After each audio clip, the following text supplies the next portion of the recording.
ചിലങ്ക ഭദ്രമായി എടുത്തു വെക്ക. കിതപ്പോടെ മുകളിലേക്ക് കയറി വന്ന ലളിത പറഞ്ഞു.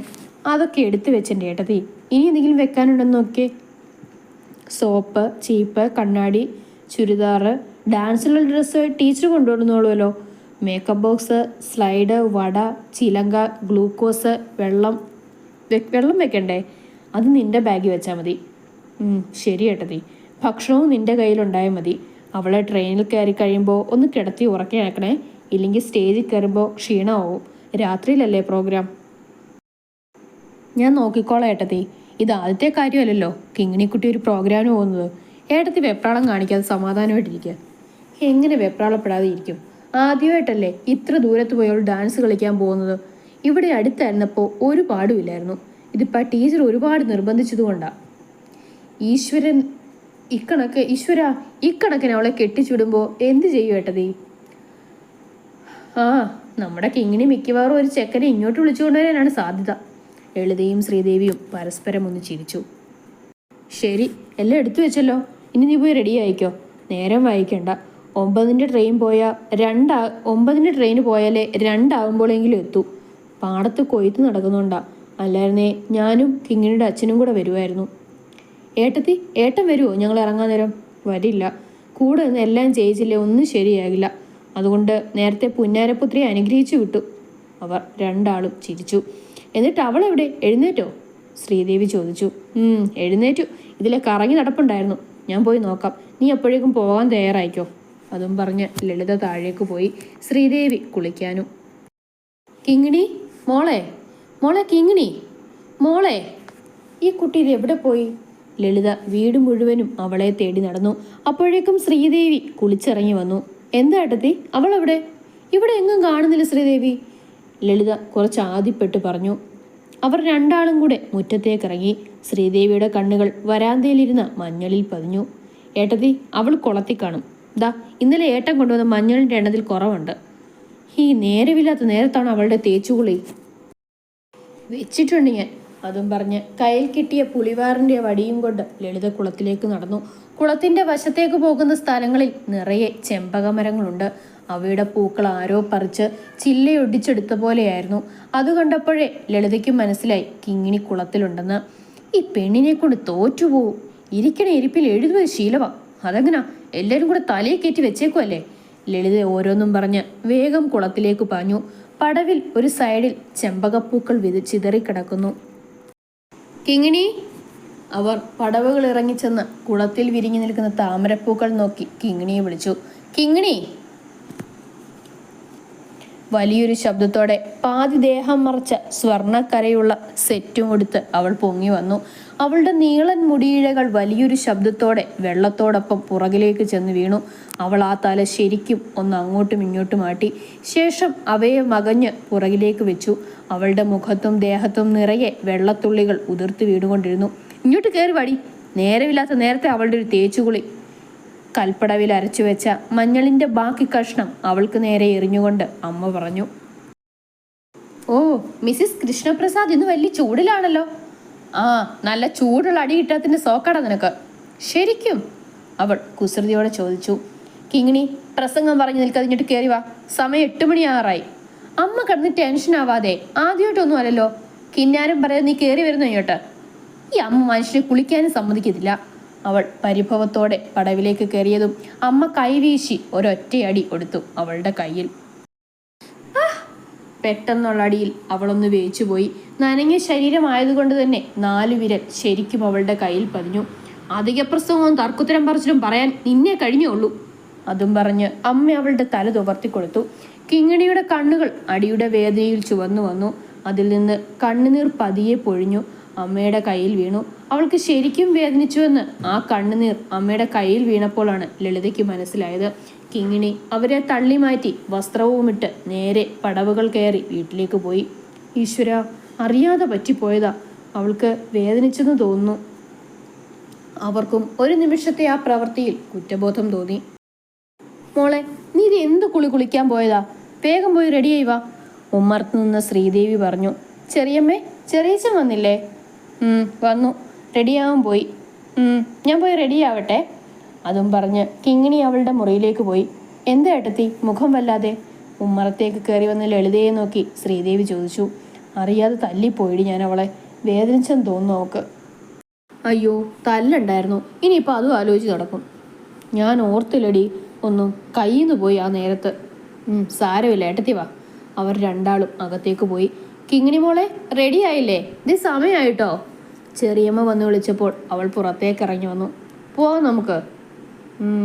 കിങ്ങിണി പൂജാമുറിയിൽ പോയി നിന്ന് കണ്ണനോട് പ്രാർത്ഥിച്ചു. കളഭം ചാർത്തി നിൽക്കുന്ന കള്ളക്കണ്ണൻ്റെ മുഖത്ത് ഇതുവരെ തോന്നാത്തൊരു കുസൃതി അവൾക്ക് എവിടെയോ ഉള്ള പോലെ തോന്നി. കണ്ണടച്ച് ആ മുഖത്തെ ആവാഹിച്ച് മനസ്സിൽ കുടിയിരുത്തുമ്പോൾ വിടർന്ന 2 മിഴികൾ അവളുടെ കൺമുന്നിൽ തെളിഞ്ഞു വന്നു.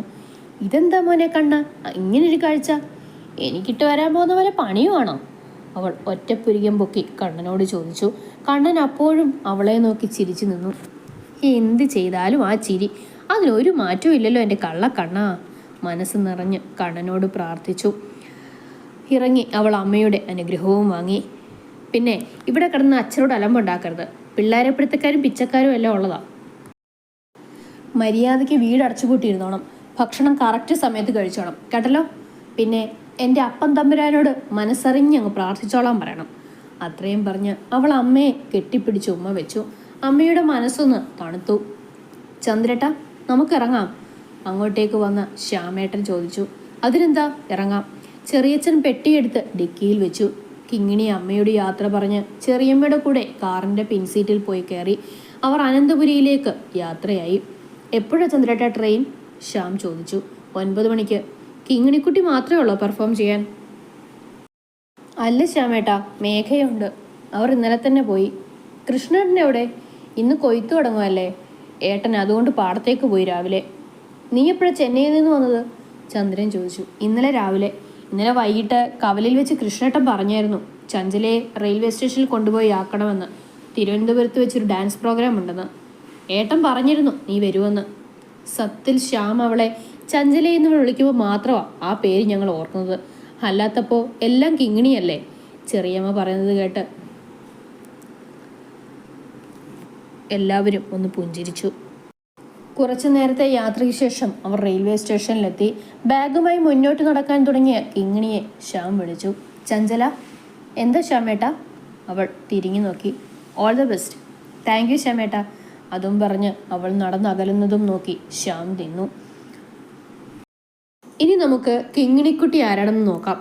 ചിത്തിരപുരം വീട്ടിലെ കൃഷ്ണപ്രസാദിൻ്റെയും ലളിതാ കൃഷ്ണപ്രസാദിൻ്റെയും പൊന്നോമന പുത്രി. ആളിപ്പോൾ +2 പഠിക്കുന്നു. ചിത്രകല, നൃത്തം, സംഗീതം എന്നിവയിൽ മിടുക്കി. സത്യത്തിൽ ആ നാടിൻ്റെ തന്നെ ഹൃദയമാണ് അവൾ. ചെറിയച്ഛൻ ചന്ദ്രപ്രസാദിൻ്റെയും ശ്രീദേവിയുടെയും ചക്കര കിങ്ങിണിക്കുട്ടി. അവളൊരു പറവയാണ്. ഈ വെള്ളാരം കുന്നിലെ എല്ലാ ജീവജാലങ്ങൾക്കും അവളോട് ഇഷ്ടമാണ്. അത്രയ്ക്കും പാവം. ഒരു തൊട്ടാവാടി നാട്ടിൻ പുറത്തുകാരി പെണ്ണാണ്. അല്പം കുസൃതിയുമുണ്ട് കേട്ടോ. അവളുടെ അച്ഛൻ കൃഷ്ണപ്രസാദ് പേരുകേട്ടൊരു വക്കീലായിരുന്നു. എന്നാൽ പുള്ളിക്ക് ഇഷ്ടം നാടും നാട്ടുകാരിയും എല്ലാമായിരുന്നു. വെള്ളാരംകുന്നിലെ മനുഷ്യർക്ക് അദ്ദേഹം ദൈവമാണ്. വെള്ളാരംകുന്നിൽ അദ്ദേഹം പറയുന്നതാണ് അവസാന വാക്ക്. ഇപ്പോൾ നമ്മുടെ കിങ്ങിണിക്കുട്ടി MS ലാൽ ഗ്രൂപ്പിൻ്റെ ആനുവൽ ഡേ സെലിബ്രേഷന് വേണ്ടി ഒരു ഡാൻസ് പ്രോഗ്രാം ചെയ്യാൻ പോവുകയാണ്. അവൾക്കൊപ്പം ഉറ്റ സുഹൃത്തായ മേഘയുമുണ്ട്. അപ്പോൾ കിങ്ങിണിക്കുട്ടിയുടെ ട്രെയിൻ വന്നു. ഇനി ചഞ്ചല കൃഷ്ണപ്രസാദിൻ്റെ കഥയങ്ങ് പത്മനാഭൻ്റെ മണ്ണിൽ. നമുക്കും പോകാട്ടോ, വായോ. ഇതേ സമയം മറ്റൊരു സ്ഥലത്ത് കുലുക്കിത്തക്കത്തി കുലുക്കിത്തക്കത്ത കുലുക്കിത്തക്കത്തി കുലുക്കിത്തക്കത്ത. ഓ, എന്തൊരു സൗണ്ട്! ഏട്ടത്തി, ലാലിനോട് അതൊന്ന് നിർത്താൻ പറ, എൻ്റെ ചെവി പൊട്ടുന്നു. രേവതി വിദ്യയോട് പറഞ്ഞു. പക്ഷേ വിദ്യ ഒരു അനക്കവുമില്ലാതെ നിന്നു. ആനുവൽ ഡേ സെലിബ്രേഷനുള്ള ഭർത്താവിന് ഡ്രസ്സ് അയൺ ചെയ്യുകയായിരുന്നു. ഏട്ടത്തി! വീണ്ടും രേവതി വിദ്യയെ വിളിച്ചു. അവളിൽ നിന്നും മറുപടി കിട്ടാതെ വന്നപ്പോഴാണ് വിദ്യയുടെ ചെവിയിലിരിക്കുന്ന പഞ്ഞി രേവതി കണ്ടത്. അത് അവൾ എടുത്തു മാറ്റിയപ്പോൾ വിദ്യ അവളെ നോക്കി ചിരിച്ചു. ഏട്ടത്തി, അവനോട് ഒന്ന് പോയി പറ ഇതൊന്ന് നിർത്താൻ അവൻ നോക്കിയാലും അവൻ്റെ വാനരപ്പട സമ്മതിക്കില്ല, വിദ്യ പറഞ്ഞു. കുട്ടികൾ അതിൻ്റെ അകത്തുണ്ടോ? നമ്മുടെ 2 മക്കളും അവൻ്റെ അടുത്തുണ്ട്. ഇന്നലെ വൈകിട്ട് അവൻ ന്യൂസിലാൻഡിൽ നിന്ന് ലാൻഡ് ചെയ്തപ്പോൾ 2 ഇടം വലമുണ്ട്. ചെറിയച്ഛൻ വന്നാൽ പിന്നെ അവർക്ക് വേറെ ആരും വേണ്ട. അത് സത്യം. ഇന്ന് രാവിലെ അനുമോളെ ബ്രഷ് ചെയ്യിക്കാൻ അവൻ്റെ മുറിയിൽ കയറിയപ്പോൾ അവൾ പറയുവാ, പോ അണ്ണാച്ചി പിന്നെ വാന്ന്. രേവതി പറഞ്ഞു. പറഞ്ഞിട്ട് കാര്യമില്ല, ലാലിന് ഇതുവരെ കുട്ടികളി മാറിയിട്ടില്ല. പിന്നെ നമ്മൾ കുട്ടികളെ എങ്ങനെ കുറ്റം പറയും? അവർ രണ്ടും നിന്ന് ചിരിച്ചു. എന്താണ് രണ്ടാൾക്കും ഒരു ചിരി? അങ്ങോട്ട് വന്ന നരേനും നികേഷും ചോദിച്ചു. ഒന്നുമില്ല, ചെറിയച്ഛൻ്റെയും വാൻ്റപ്പേടനെയും കാര്യം പറഞ്ഞതാ, രേവതി പറഞ്ഞു. നരേൻ, കുട്ടികൾ രണ്ടും നിഹാലിൻ്റെ മുറിയിലുണ്ട്, ഒന്ന് പോയി വിളിച്ചോണ്ട് വാ, നേരം വൈകി, വിദ്യ പറഞ്ഞു. നികേഷും നരേനും നിഹാലിൻ്റെ മുറിയുടെ വാതിൽ തുറന്നു ചെന്നപ്പോൾ കണ്ടത് കട്ടിലും പില്ലോയും ബെഡും ലാലിൻ്റെ ബുക്സ്, ഷർട്ട്സ്, പാൻസ്, പെർഫ്യൂം എല്ലാം വലിച്ചു വാരിയിട്ടിട്ട് അവൻ്റെ കഴുത്തിൽ ചുറ്റിപ്പിടിച്ചിരുന്ന് പബ്ജി കളിക്കുന്ന കാണുന്ന കുട്ടികളെയായിരുന്നു. ഭാർഗവി നിലയത്തിന് ഇതിനേക്കാൾ ഭംഗിയുണ്ടാവും, നികേഷ് നരേനോട് പറഞ്ഞു. അച്ഛന്മാർ വന്നതൊന്നും അറിയാതെ 3 പേരും കളിയിൽ മുഴുകിയിരിക്കുകയാണ്. പെട്ടെന്ന് നരൻ ചെന്ന് ഫോൺ പിടിച്ചു വാങ്ങിയപ്പോൾ മക്കൾ രണ്ടും കൂടി അപ്പന്മാരെ എടുത്തിട്ട് പൊതിച്ചു. അയ്യോ എൻ്റെ അമ്മോ എന്ന നിലവിളികൾ കേട്ട് അമ്മമാർ രണ്ടും ഓടി വന്നു. കാക്കിരി പീക്കിരികളെ പെറുക്കി കുട്ടിക്കൊണ്ട് പോയി. നീയാ ഇവരെ രണ്ടിനെയും വഷളാക്കുന്നത്, നികേഷ് പറഞ്ഞു. ആ, ഞാനിത് കേൾക്കണം. ഇപ്പം സ്വന്തം മക്കളായപ്പോൾ പൊള്ളുന്നുണ്ടല്ലേ? ചെറുപ്പത്തിൽ എന്നെ വഷളാക്കുന്നത് നിങ്ങൾ രണ്ടുമാണെന്ന് പറഞ്ഞ് എന്തോരം ഞാൻ അച്ഛൻ്റെ അമ്മയുടെ വായെന്ന് കേട്ടു. ഇനി കുറച്ച് അനുഭവിക്കും മക്കൾ രണ്ടും. ഓഹോ, അപ്പോൾ നീ പക പോക്കുകയാണല്ലടാ, നരൻ ചോദിച്ചു. അല്ല, അതെയല്ലോ. നിന്നീന്നുണ്ടല്ലോ. ഏട്ടന്മാർ രണ്ടും കൂടി ലാലിനെ പിടിച്ച് ഇക്ലിയിടാൻ തുടങ്ങി. അവരുടെ ബഹളം കേട്ട് അകത്തേക്ക് വന്ന അമ്മ 3 എണ്ണത്തിൻ്റെ ബാക്ക് നോക്കി നല്ല അടി കൊടുത്തു. നാണമില്ലല്ലോടാ ഓരോ പിള്ളേരുടെ അപ്പന്മാരായിട്ട് ഇങ്ങനെയൊക്കെ കാണിക്കാൻ. ത്രിമൂർത്തികൾ വേഗം റെഡിയായി വാ, അച്ഛൻ നിന്ന് കയറ് പൊട്ടിക്കുക. കയറ് പൊട്ടിക്കാൻ അച്ഛൻ എന്താ കാളയോ? ആ, അത് കുറച്ച് കഴിഞ്ഞ് മക്കൾ അറിഞ്ഞോളും കാളയാണോ പോത്താണോ എന്ന്, അമ്മ പറഞ്ഞു. ശേ, എന്നാലും അമ്മ അച്ഛനെ പോത്തെന്ന് വിളിച്ചത് ശരിയായില്ല, ലാലു പറഞ്ഞു. സന്ധ്യാസമയത്ത് എൻ്റെ വായിന്ന് സരസ്വതി കേൾക്കണ്ടെങ്കിൽ ഒരുങ്ങി ഇറങ്ങാൻ നോക്ക്. ഓ, പറയുന്ന കേട്ടതൊന്നും ഞങ്ങൾക്ക് വേണ്ടി ആരോ അവിടെ ഒരുങ്ങി നിൽക്കുകയാണെന്ന്, നികേഷ് പറഞ്ഞു. ആ, നിങ്ങൾക്ക് രണ്ടാൾക്ക് വേണ്ടി ഇനി ആരും കുറിയും തൊട്ട് കളം വരച്ച് നിൽക്കില്ല. നിങ്ങളുടെ തൊട്ടപ്പുറത്ത് നിൽക്കുന്ന വിദ്വാന് വേണ്ടി ആരെങ്കിലും ഇനി നിൽപ്പുണ്ടെങ്കിൽ പറയാനും പറ്റൂല. കലികാലമല്ലേ, അമ്മ അതും പറഞ്ഞ് പുറത്തേക്ക് പോയി. അമ്മയുടെ നാവിലെ ഗുളികൻ ഫലിച്ചാൽ മതിയായിരുന്നു ദൈവമേ. എത്രയും വേഗം ഇവനെയും നീ ഒരു കൂട്ടിലടയ്ക്കണേ പ്ലീസ്, നരൻ പറഞ്ഞത് കേട്ട് അവനെ തല്ലാൻ ലാലു പില്ല എടുത്തപ്പോഴേക്കും രണ്ടാളും അവിടെ നിന്ന് ഓടിപ്പോയി. ഈ നിഹാൽ വർമ്മയെ തളയ്ക്കാൻ പറ്റുന്ന ഒരു സുന്ദരി കോത ഈ ലോകത്തില്ല കേട്ടോടാ പട്ടിച്ചേട്ടന്മാരെ, നിഹാൽ പറഞ്ഞു. മനസ്സിൽ അടിഞ്ഞുകൂടിയ നോവ് പുറത്തു കാണിക്കാതെ അവൻ റെഡിയാകാനായി പോയി. ഇത് വൃന്ദാവനം, ഇവിടെ കൃഷ്ണനുണ്ടോ എന്ന് ചോദിക്കരുത്. കൃഷ്ണനുണ്ടോ കംസനുണ്ടോ എന്നൊക്കെ നമുക്ക് വഴിയെ നോക്കാം. ഈ കുടുംബത്തിൻ്റെ ഗ്രഹനാഥനാണ് കുറച്ചു നേരം മുൻപ് അവിടുത്തെ അമ്മ കയറ് പൊട്ടിക്കുകയാണെന്ന് പറഞ്ഞ വ്യക്തി വർമ്മ സാറ്. അദ്ദേഹത്തിൻ്റെ പ്രിയ പത്നി സൗദാമിനി, മൂത്ത മകൻ നരേൻ വർമ്മ, രണ്ടാമത്തെ ആള് നികേഷ് വർമ്മ, ഇളയ ആളാണ് നിഹാൽ വർമ്മ. ഏട്ടന്മാരുടെ ഭാര്യമാരാണ് വിദ്യയും രേവതിയും. MS ലാൽ ഗ്രൂപ്പിൻ്റെ ഓണറാണ് വർമ്മ സാർ. അദ്ദേഹത്തിൻ്റെ കമ്പനിയുടെ ആനുവൽ ഡേ സെലിബ്രേഷന് വേണ്ടി പോകാനുള്ള പടപ്പുറപ്പാടാണ് നമ്മളിപ്പോൾ കണ്ടത്. കിങ്ങിണിയും ചെറിയച്ഛനും ശ്രീദേവി ചെറിയമ്മയും ആനുവൽ ഡേ ഫംഗ്ഷൻ നടക്കാൻ പോകുന്ന ഓഡിറ്റോറിയത്തിൽ ഏകദേശം ഉച്ച കഴിഞ്ഞപ്പോൾ തന്നെ എത്തി. അധികം പരിപാടിയൊന്നുമില്ല, ഇനാഗുറേഷൻ പ്രോഗ്രാമാണ് മേഘയുടെയും ചഞ്ചലയുടെയും. ഉച്ചയ്ക്ക് ശേഷം 3 മണിയായപ്പോൾ ടീച്ചറും മേഘയും എത്തി. പ്രോഗ്രാം 7 മണിക്കാണ്. മേക്കപ്പുമാൻ എത്തി മേഘയെ ആദ്യം റെഡിയാക്കാൻ തുടങ്ങി. ആ സമയത്ത് ഓഡിറ്റോറിയത്തിൻ്റെ കർട്ടൻ മാറ്റി സദസ്സ് നോക്കി കാണുകയായിരുന്നു കിങ്ങിണി. കുറഞ്ഞതൊരു 1500 പേർക്ക് ഇരിക്കാൻ പറ്റുന്ന വമ്പൻ ഓഡിറ്റോറിയം. ഡെക്കറേഷനെല്ലാം വളരെ ഭംഗിയായിട്ടുണ്ടായിരുന്നു. പ്രോഗ്രാം ഹോസ്റ്റ് ചെയ്യാൻ വന്ന ചേച്ചി പറയാനുള്ളതൊക്കെ കാണാപ്പാഠം പഠിക്കുന്നത് കിങ്ങിണി നോക്കി നിന്നു. അപ്പോഴേക്കും മേഘയുടെ മേക്കപ്പ് കഴിഞ്ഞ് അവൾ ഡ്രസ്സ് മാറാനായി പോയി. കിങ്ങിണി പോയി മുഖം കഴുകി വന്നു. മേക്കപ്പ് ചെയ്യാൻ വേണ്ടി മേക്കപ്പ് കഴിഞ്ഞ് ഗ്രീൻ റൂമിലിരുന്നു. പുറത്തെ കാഴ്ചകളും ആരൊക്കെ വരുന്നു പോകുന്നു എന്നൊക്കെ കണക്കെടുക്കുകയായിരുന്നു മേഘയും കിങ്ങിണിയും. 7 മണിക്കാണ് പ്രോഗ്രാം തുടങ്ങുന്നത് എന്ന് പറഞ്ഞിരുന്നു. പക്ഷേ 8 മണിയായിട്ടും പ്രോഗ്രാം തുടങ്ങിയില്ല. മേഘയ്ക്ക് ആകെ വല്ലാത്ത അസ്വസ്ഥത തോന്നി തുടങ്ങിയിരുന്നു. പക്ഷേ 8 മണിയായപ്പോൾ ആളുകൾ എത്തി തുടങ്ങുന്നത് അവർ ഗ്രീൻ റൂമിൽ ഇരുന്ന് കണ്ടു. വായ്നോട്ടത്തിൽ PhD എടുത്ത ആളാണ് നമ്മുടെ മേഘ. പുള്ളിക്കാരി ആരെയും വിടാതെ വായ്നോട്ടം എന്ന പ്രക്രിയ വളരെ ഭംഗിയായി മുന്നോട്ട് കൊണ്ടുപോകുമ്പോഴാണ് നരേനും നികേഷും ഭാര്യമാരും അവരുടെ കാറിൽ വന്ന് ഇറങ്ങുന്നത്. ഭാര്യമാരെയും ഒപ്പം കുട്ടികളെയും കണ്ടപ്പോൾ അവൾ അവരെ വായ്നോട്ടത്തിൽ നിന്ന് ഒഴിവാക്കി. എന്നാൽ പുറകെ വന്ന BMW കാറിൽ വന്ന് ഇറങ്ങിയ റെഡ് ഷർട്ടും ബ്ലാക്ക് പാൻസും ധരിച്ച് കൂളിംഗ് ഗ്ലാസും വെച്ച് റെഡ് കാർപ്പറ്റിൽ കൂടെ സ്റ്റൈലിൽ വരുന്ന നിഹാലിനെ നോക്കി അവൾ സ്വയം അറിയാതെ നിന്നുപോയി. പെട്ടെന്ന് മേഘയ്ക്ക് വല്ലാത്ത അസ്വസ്ഥത തോന്നി. അവൾ തല കറങ്ങി വീണു. എല്ലാവരും കൂടി അവളെ താങ്ങിപ്പിടിച്ച് കസേരയിലിരുത്തി. കിങ്ങിണി അവൾക്ക് വെള്ളമെടുക്കാൻ വേണ്ടി കുപ്പിയുമായി ഓടുന്ന വഴിക്കാണ് ഓഡിറ്റോറിയത്തിന് പുറകിൽ ഫോണിൽ സംസാരിച്ചിരുന്ന ലാലിനെ തട്ടിയിട്ട് ഓടുന്നതിന്. ഒരു മിന്നായം പോലെ കോപത്താൽ തിളങ്ങുന്ന ആ കണ്ണുകൾ മാത്രമേ അവൾ കണ്ടുള്ളൂ. നെഞ്ച് പെട്ടെന്ന് ശക്തിയായി ഇടിക്കുന്നത് അവൾ അറിഞ്ഞു. ഹേ യു സ്റ്റുപ്പിഡ്, കണ്ണില്ലേ നിനക്ക്? അവൻ വിളിച്ചു ചോദിക്കുന്നത് വകവെക്കാതെ കിങ്ങിണി ഓടി.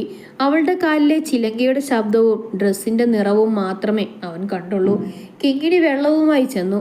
മേഘയ്ക്ക് ബോധം വീണെങ്കിലും ബി.പി കുറഞ്ഞതാണെന്ന് തോന്നിയതുകൊണ്ട് അവളെ ഹോസ്പിറ്റലിലേക്ക് കൊണ്ടുപോയി.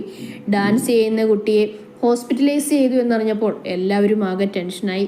മേഘയില്ലാത്തത് കൊണ്ട് ഡാൻസ് ചെയ്യേണ്ട, തിരിച്ചു പോകാമെന്നൊരു തീരുമാനത്തിൽ കിങ്ങിണിയുടെ ചെറിയച്ഛൻ എത്തിയിരുന്നു. പ്രോഗ്രാം കുളമാകുമെന്നൊരു ഘട്ടം വന്നപ്പോൾ ഭാരവാഹികൾ അക്കാര്യം വർമ്മ സാറിനെയും മക്കളെയും അറിയിച്ചു. ഫോൺ വിളി കഴിഞ്ഞ് മുൻനിരയിൽ വന്നിരുന്ന ലാലുവിന് കാര്യം അറിഞ്ഞപ്പോൾ ദേഷ്യം ഇരച്ചേറി. അച്ഛനോടും ഏട്ടന്മാരോടും ഞാൻ അന്നേ പറഞ്ഞതല്ലേ ഏതെങ്കിലും നല്ല ഗ്രൂപ്പിന്റെ പ്രോഗ്രാം മതിയെന്ന്. അന്നേരം ദീപ ടീച്ചർ ആനയാണ്, മാടയാണ്, കോടയാണെന്ന് പറഞ്ഞ് എന്നെ തല്ലാൻ വന്നു. എല്ലാവരും കൂടെ എന്താന്ന് വെച്ചാൽ ചെയ്തോ. ഇത്രയും പേരുടെ മുന്നിൽ നാണം കെടാൻ നിഹാൽ വർമ്മയെ കിട്ടില്ല.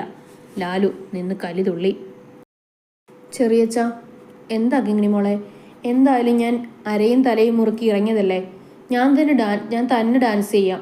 അല്ലെങ്കിൽ ഈ പ്രോഗ്രാം നടത്തുന്നവർക്ക് വലിയ നഷ്ടമാവും. നമ്മൾ എന്തിനാ മറ്റുള്ളവരുടെ പ്രാക്ക് വാങ്ങുന്നത്? ചെറിയച്ഛൻ്റെ ചുണ്ടിൽ വിരിഞ്ഞ പുഞ്ചിരി മാത്രം മതിയായിരുന്നു അവൾക്ക് സമ്മതമായിട്ട്. ഞാൻ പോവുക, നിങ്ങളൊക്കെ എന്താണെന്ന് വെച്ച് ചെയ്തോ. ഞാൻ പോയാൽ ടീച്ചറെ രണ്ടെണ്ണം പറഞ്ഞിട്ടേ വരൂ. അതും പറഞ്ഞ് കൂളിംഗ് ഗ്ലാസും വെച്ച് നിഹാൽ അവിടെ നിന്നും കലിതുള്ളി പുറത്തേക്ക് പോകാൻ ഒരുങ്ങിയതും സ്റ്റേജിൽ അനൗൺസ്മെന്റ് കേട്ടു. MS ലാൻഡ് ഗ്രൂപ്പിന്റെ 26th ആനുവൽ ഡേ ഫംഗ്ഷൻ ഇവിടെ തുടങ്ങുകയാണ്. ഈ വേദിയെ സുരഭിലമാക്കാൻ ചടുല നൃത്ത ചുവടുകളുമായി ഈ വേദിയെ ധന്യമാക്കാൻ എത്തുന്നു ചഞ്ചല കൃഷ്ണപ്രസാദ്. പിന്തിരിഞ്ഞു നടന്ന നിഹാൽ ഒരു നിമിഷം അവിടെ തന്നെ തറഞ്ഞു നിന്നു. അവൻ്റെ ഹൃദയതാളം നിലതെറ്റി മിടിക്കുന്നത് അവൻ ആദ്യമായി അറിഞ്ഞു.